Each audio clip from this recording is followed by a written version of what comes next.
नमस्कार दोस्तों, मेरा नाम है एच.एल. सैनी और technical by HL. Saini YouTube channel में आपका स्वागत है।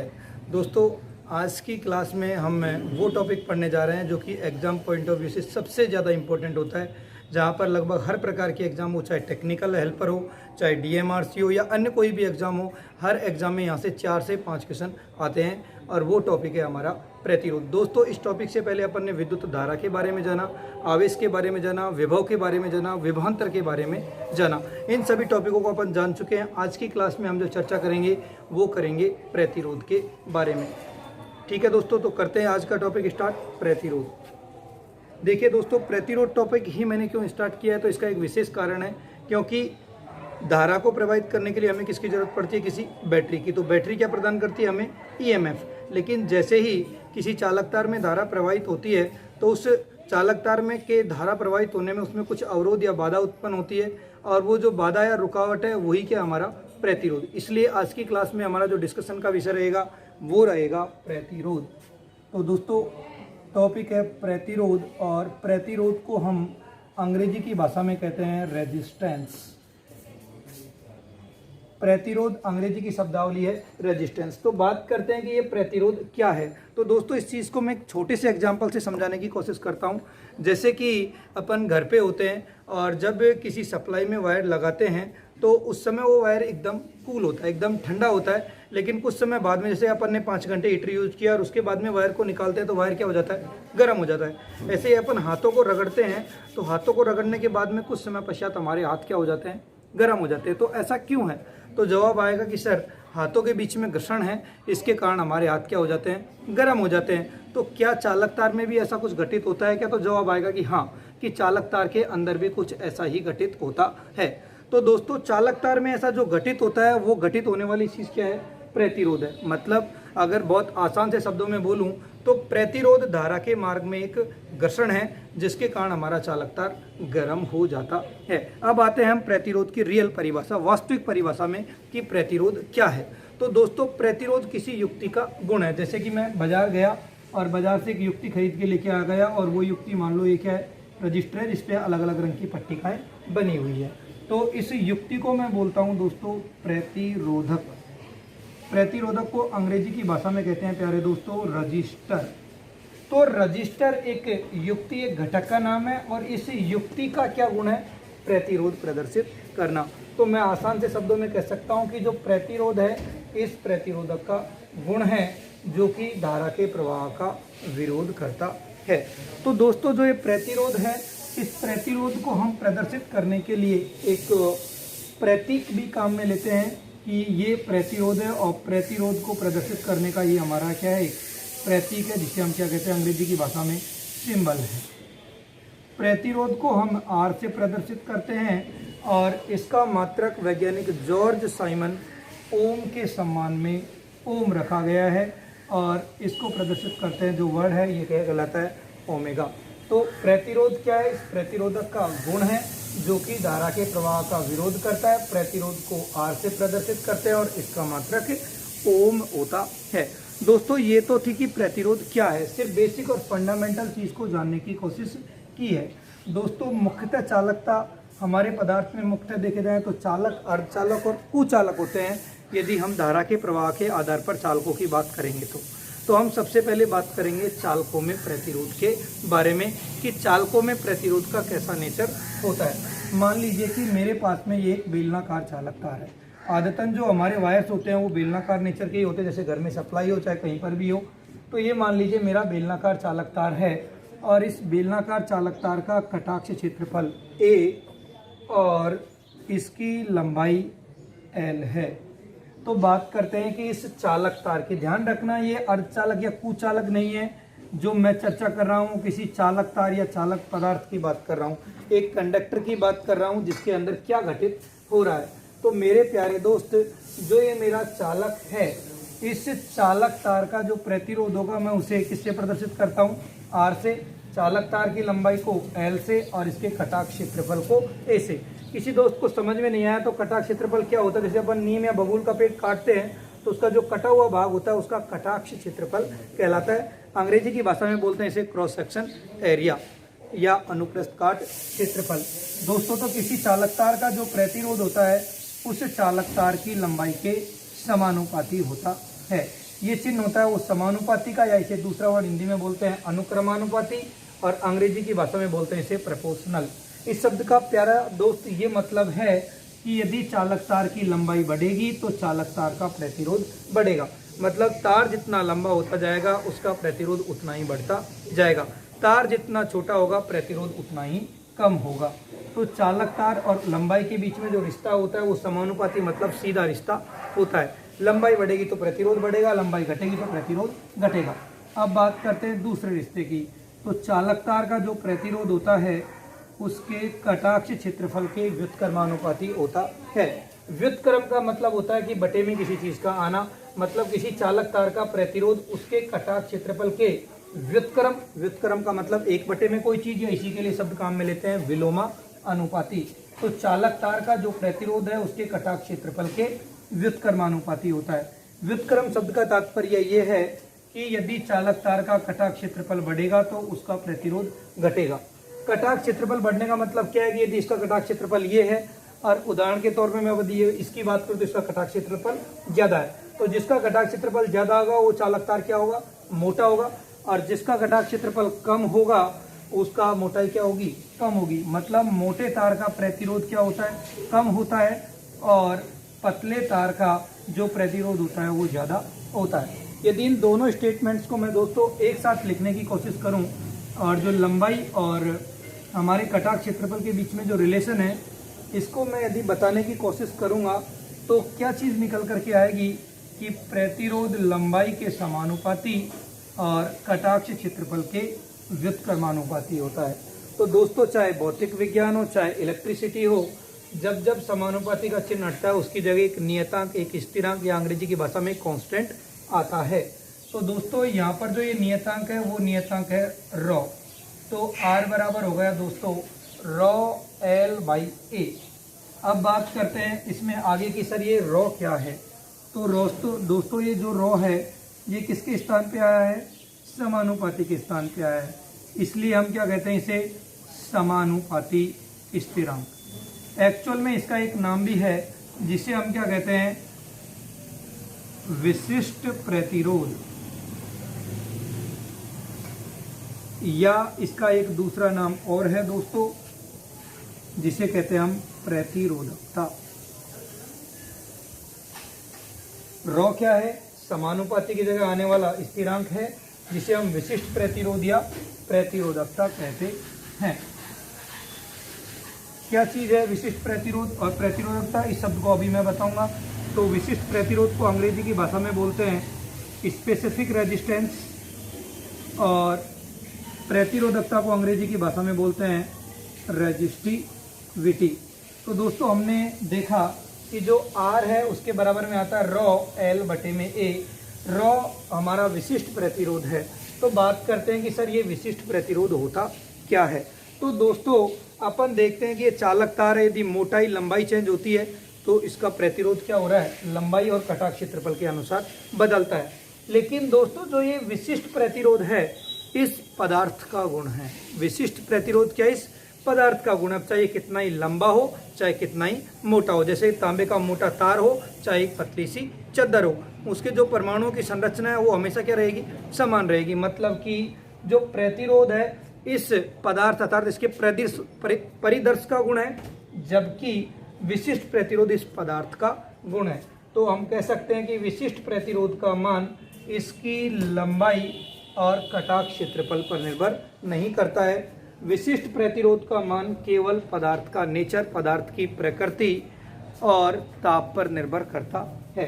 तो साफ से शब्दों में मैं बोलना चाहूँ तो विशिष्ट प्रतिरोध की निर्भरता केवल दो चीज़ों पे है, एक तो ताप और दूसरी पदार्थ की संरचना अर्थात वो किससे मिलकर के बना हुआ है।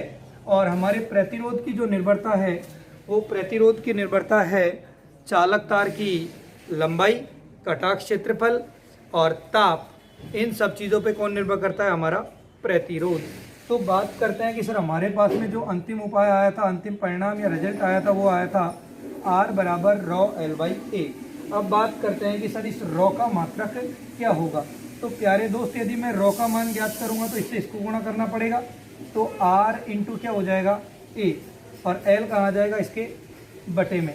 तो प्रतिरोध का मात्रक क्या होता है दोस्तों ओम, और क्षेत्रफल का मात्रक क्या होता है मीटर स्क्वायर। भाई क्षेत्रफल क्या होता है, किसी भी दो दूरियों का गुणनफल होता है कि नहीं, जैसे लंबाई इंटू चौड़ाई, या वृत्त होगा तो पाई आर स्क्वायर। तो क्षेत्रफल का मात्रक मीटर स्क्वायर और लंबाई का मात्रक मीटर। 1 मीटर से क्या हो जाएगा 1 मीटर कैंसिल हो जाएगा। तो रॉ का मात्रक क्या आएगा ओम, ये जो डैश है एक तरीके से गुणा को प्रदर्शित करता है, तो ओम इंटू मीटर, और एक्चुअल टर्मिनोलॉजी लिखेंगे तो ये हो गया ओम और ये हो गया मीटर। तो विशिष्ट प्रतिरोध का जो मात्रक होगा वो होगा ओम इंटू मीटर। प्रतिरोध का मात्रक क्या होता है दोस्तों ओम, और विशिष्ट प्रतिरोध का मात्रक क्या होता है ओम इंटू मीटर। दोनों ही SI मात्रक हैं, लेकिन कभी कभार पूछे कि विशिष्ट प्रतिरोध का CGS मात्रक क्या है, तो वहां पर मीटर के स्थान पे कौन सा शब्द आ जाएगा सेंटीमीटर। तो विशिष्ट प्रतिरोध का CGS मात्रक होता है ओम सेंटीमीटर। तो ये तो थी हमारे प्रतिरोध और प्रतिरोधकता के बारे में बिल्कुल बेसिक जानकारी, कोई मैंने खतरनाक चीज़ें नहीं बताई हैं मेरे दोस्तों। ये एक इम्पोर्टेंट लाइन जो मैं 2-3 बार बोल चुका हूँ उसको दोबारा से रिपीट करता हूँ कि ये फॉर्मूला तभी लगाना है जब बात करें किसी चालक तार के प्रतिरोध की। ये फार्मूला तुम कुचालक में काम में मत ले लेना, नहीं तो तुम्हारा जो आंसर है वो हमेशा गलत प्राप्त होगा। तो हमने 2 शब्द जाने, एक होता है प्रतिरोध और दूसरा होता है विशिष्ट प्रतिरोध। तो प्रतिरोध क्या है धारा के मार्ग में रुकावट, तो इसका विपरीत जो रुकावट पैदा करेगा उसका विपरीत होता है सुगमता। तो धारा के प्रवाह में जो सुगमता है, धारा के प्रवाह में जो सुगमता है या जो आसानी होती है उसे हम कहते हैं दोस्तों चालकत्व। अंग्रेजी की भाषा में इसे कहते हैं हम कंडक्टेंस।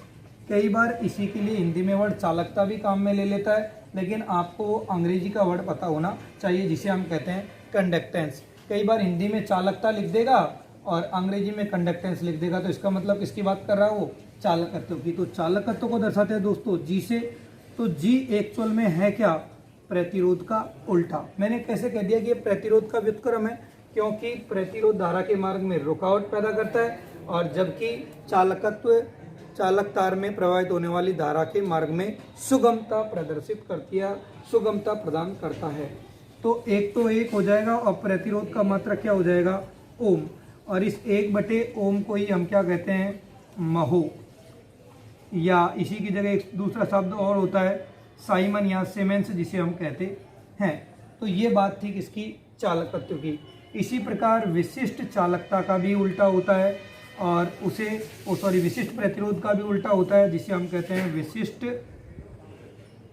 चालकता, या सिंपल शब्द लिखा जाता है चालकता। पहचानेंगे कैसे एग्जाम में, तो यहाँ पर अंग्रेजी में वर्ड लिखा आएगा कंडक्टिविटी। तो दोस्तों कंडक्टिविटी को हम सिग्मा से प्रदर्शित करते हैं, और जो हमारी चालकता होती है वो विशिष्ट प्रतिरोध का व्युत्क्रम होता है। तो मैं ऐसे कह सकता हूँ क्या कि प्रतिरोध का व्युत्क्रम चालकत्व और चालकत्व का व्युत्क्रम प्रतिरोध। ऐसे ही विशिष्ट प्रतिरोध का उल्टा विशिष्ट चालकता और विशिष्ट चालकता का उल्टा विशिष्ट प्रतिरोध। एक की जगह एक, और इसका मात्रक होता है दोस्तों ओम इंटू मीटर। तो 1/ओम को तो मैं क्या कहता हूँ महो, तो इसका मात्रक हो जाएगा महो बटे में क्या है मीटर, तो महो प्रति मीटर। चारों शब्दों को याद दिला देता हूँ कि प्रतिरोध का मात्रक होता है ओम, और विशिष्ट प्रतिरोध का मात्रक होता है ओम इंटू मीटर। चालकत्व का मात्रक होता है महो या साइमन, और विशिष्ट चालकता का मात्रक होता है महो प्रति मीटर या साइमन प्रति मीटर। तो देख रहे हैं कि प्रतिरोध धारा के मार्ग में रुकावट पैदा करता है, और चालकता धारा के मार्ग में सुगमता उत्पन्न करती है। दोस्तों ये एक छोटा सा वीडियो है, इसमें मैं कुछ ज़्यादा नहीं बता रहा हूँ, बस बेसिक्स को बताने की कोशिश कर रहा हूँ प्रतिरोध की, कि प्रतिरोध क्या है प्रतिरोध क्या नहीं है। जैसा कि प्रतिरोध के बारे में सभी को जानते हैं कि ये धारा के मार्ग में एक रुकावट या परेशानी है, या ऐसे कह सकते हैं कि धारा के मार्ग में जो रुकावट, परेशानी, दिक्कत, चुभन या कांटा है वही क्या हमारा प्रतिरोध है। दोस्तों आप जो इस वीडियो को देख रहे हो, तो यदि आपको ये वीडियो पसंद आ रहा है तो इसको आप शेयर और सब्सक्राइब करना ना भूलें। हमेशा होता क्या है कि अपन वीडियो देख लेते हैं लेकिन उसमें कोई प्रतिक्रिया नहीं है। तो कम से कम कमेंट करके ये बताओ कि सर इसमें इस चीज़ की सुधार की ज़रूरत है, इस चीज़ में अच्छाई है, इस चीज़ में बुराई है, या फिर अगर पसंद आ रहा है तो उसको लाइक करो, अपने दोस्तों में इसको शेयर करो, ताकि और भी कोई आपका फ्रेंड है उसको इसकी सूचना मिले, उसको भी जो आवश्यक इन्फॉर्मेशन है वो प्राप्त हो सके।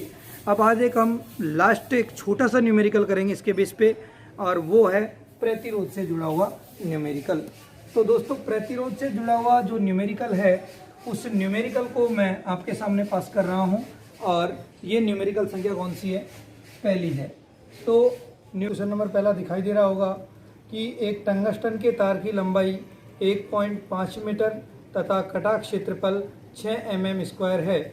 यदि तार की प्रतिरोधकता 3.6 × 10⁻⁻8 ओम मीटर है तो तार का प्रतिरोध क्या होगा? तो दोस्तों आप लोगों ने क्वेश्चन पढ़ लिया होगा, तो इस क्वेश्चन को अपन सॉल्व कर रहे हैं। क्वेश्चन के सॉल्यूशन को अपन देखना चाहेंगे। तो क्वेश्चन में दिया है कि हमारे पास में जो तार है वो किसका बना हुआ है? टंगस्टन धातु का बना हुआ है, और इस तार की हमें क्या दे रखी है? लंबाई। तो मेरे प्यारे दोस्तों जो तार है उस तार की लंबाई को हम किसे दर्शाएंगे? L से, और L का मान दे रखा है हमें 1.5 मीटर। उसके अलावा क्वेश्चन को आगे बढ़ते हैं तो उसका क्या दे रखा है? कटाक्ष क्षेत्रफल। तो चालक तार का कटाक्ष क्षेत्रफल होता है, इसे हम किससे दर्शाते हैं? A से। तो दोस्तों A बराबर कितना दे रखा है आपको मान? तो ये जो मान दे रखा है वो दे रखा है 6 mm²। क्या दे रखा है हमें? 6 mm²। और इसका जो विशिष्ट प्रतिरोधकता है या विशिष्ट प्रतिरोध है उसकी वैल्यू हमें दी हुई है 3.6 × 10⁻⁸ ओम मीटर, और पूछना चाह रहा है कि प्रतिरोध का मान क्या होगा। तो दोस्तों आप देख रहे हो कि ये मीटर में है, ये ओम मीटर में है, तो ये भी किस में होना चाहिए? मीटर स्क्वायर में ये वैल्यू होनी चाहिए। तो हमें mm को किस में बदलना पड़ेगा? मीटर स्क्वायर में। तो शायद आप लोगों ने देखा होगा mm का मतलब होता है मिलीमीटर, तो मिली का मतलब होता है 10⁻⁻3। तो इसका स्क्वायर करेंगे तो 10⁻⁻ कितना हो जाएगा? -6 मीटर स्क्वायर, क्योंकि mm² का मतलब होता है दोस्तों mm × mm।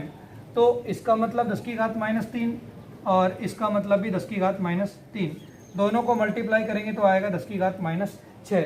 तो यदि कटाक क्षेत्रफल mm में है उसे मीटर स्क्वायर में बदलेंगे तो कितना हो जाएगा? ये 6 × 10⁻⁻6 मीटर स्क्वायर। तो अब हमें ज्ञात करनी है प्रतिरोध का मान। तो मेरे प्यारे दोस्तों आपको प्रतिरोध का फार्मूला मालूम ही होगा कि R बराबर होता है ρL/A। जैसा कि अपन ने कुछ समय पहले देखा था कि R का फार्मूला R बराबर ρL/A प्राप्त हुआ था। रॉ विशिष्ट प्रतिरोध है जिसकी वैल्यू होती है 3.6 × 10⁻⁸। लंबाई आपको मेरे प्यारे दोस्त दे रखी है 1.5 मीटर, और जो कटाक क्षेत्रफल है उसकी वैल्यू दे रखी है 6 × 10⁻⁶। तो दोस्त हम सबसे पहले सामान्य संख्याओं की बात करेंगे तो 6 × 6 = 36। तो ये कितना हो गया? 0.6, और 1.5 को 6 से गुणा करेंगे तो 15×6 = 90। तो ये हो गया 90, और एक और एक 2 अंक छोड़ के पॉइंट लगाएंगे तो 0.90। ऊपर बचेगा 10⁻⁻8। दोस्तों नीचे की जो 10⁻⁻6 है इसको ऊपर लेके जाएंगे तो इसमें क्या परिवर्तन होगा? केवल चिन्ह बदलेगा। तो ये क्या हो जाएगा? 10⁻+6 -8 और +6, तो हमारे पास में कितना बचेगा? -2। तो 0.9 × 10⁻² ओम, ये किसका मान प्राप्त होगा दोस्तों? प्रतिरोध का मान। दोस्तों ये हर प्रकार की एग्जाम में आपको ऐसा क्वेश्चन जरूर देखने को मिलेगा कि जिसमें लंबाई दे देगा, कटाक क्षेत्रफल दे देगा, विशिष्ट प्रतिरोध दे देगा और प्रतिरोध का मान पूछना चाहेगा। तो दोस्तों इसको एक बार जल्दी से आप नोट कर लीजिए जिन दोस्तों से क्वेश्चन नहीं हो पाया था।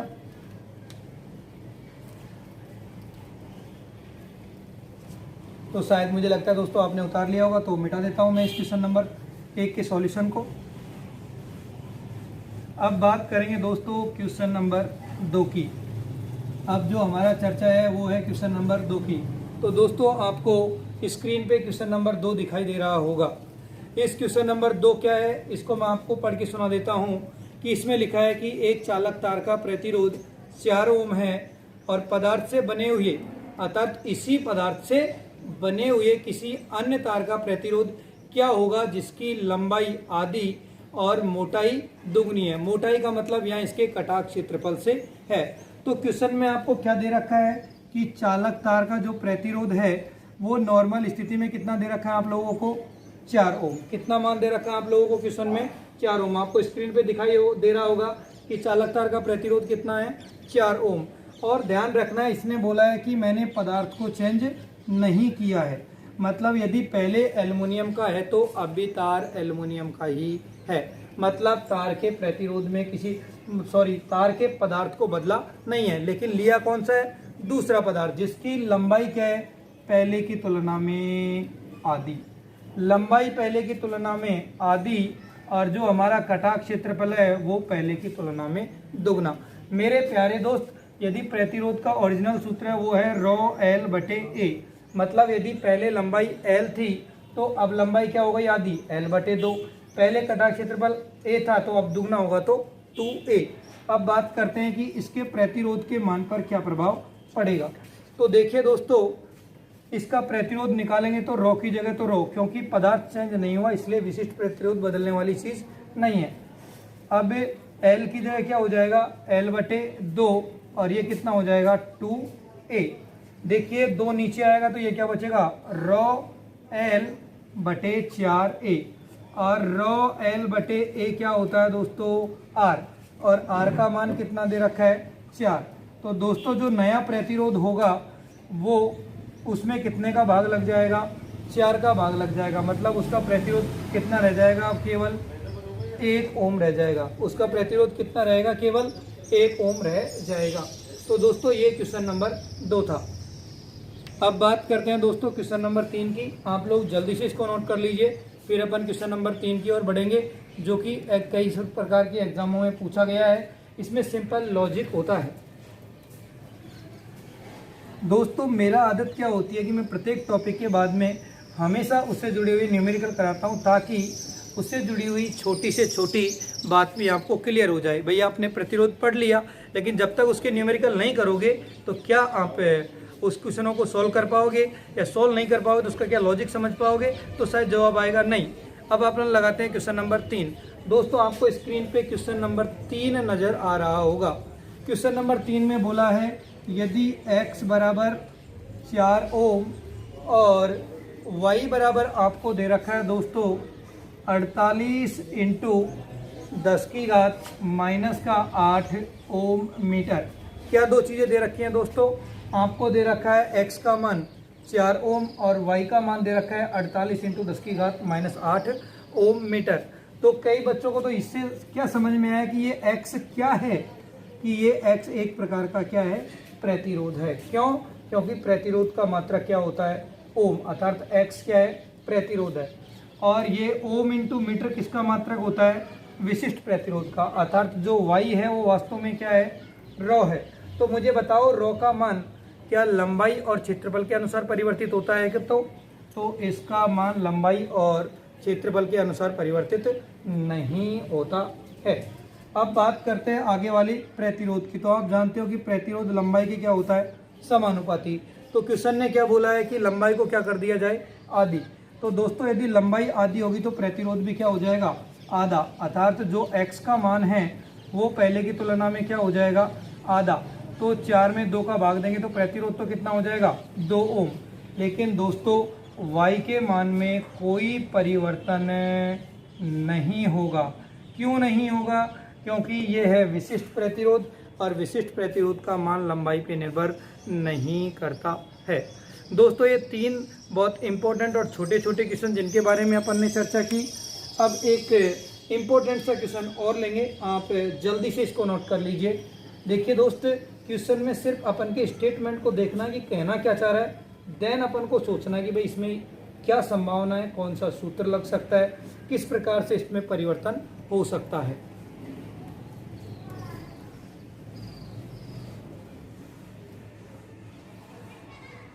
हाँ दोस्तों, तो सभी अपने पेन कॉपी लेके बैठे रहो। अगला करते हैं क्वेश्चन नंबर 4, जो कि आज की क्लास के लिए अंतिम क्वेश्चन होगा।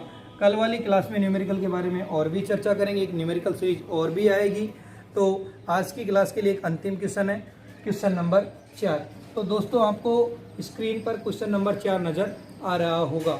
और क्वेश्चन नंबर 4 क्या है, मैं आपके लिए पढ़ के दिखा देता हूँ। वैसे आपको स्क्रीन पे दिखाई दे रहा है कि एक ही पदार्थ के बने दो चालक तारों की लंबाई क्रम से L तथा 2L है। यदि इन तारों की त्रिज्या R तथा 4R हो तो बताइए इनकी प्रतिरोधकताओं का अनुपात क्या होगा। तो दोस्तों क्वेश्चन ने पहले ही बोल दिया है कि जो हमारे पदार्थ हैं वो क्या है, समान है। और दोस्तों जब पदार्थ समान होंगे तो विशिष्ट प्रतिरोध भी क्या होगा, समान होगा। अर्थात दोनों का विशिष्ट प्रतिरोध यदि समान होगा तो समान संख्या का भाग लगाएंगे तो ऊपर भी 1 और नीचे भी 1, तो कितना अनुपात प्राप्त होगा दोस्तों, 1:1 हमें प्राप्त होगा। दोस्तों यदि आपको प्रतिरोध से जुड़े हुए ये क्वेश्चन समझ में आए हो और ये प्रतिरोध से जुड़ी जो थ्योरी यदि आपको समझ में आई हो तो इस वीडियो को लाइक ज़रूर करना। और जो दोस्त इस चैनल पे अभी नए हैं उस चैनल को सब्सक्राइब जरूर करना, और सब्सक्राइब के जो बगल में बेल आइकन है उसको प्रेस करके रखें ताकि आने वाले वीडियो की आपको पहले से नोटिफिकेशन मिलती रहे। दोस्तों आज की क्लास के लिए तो इतना ही, सुनने के लिए थैंक यू।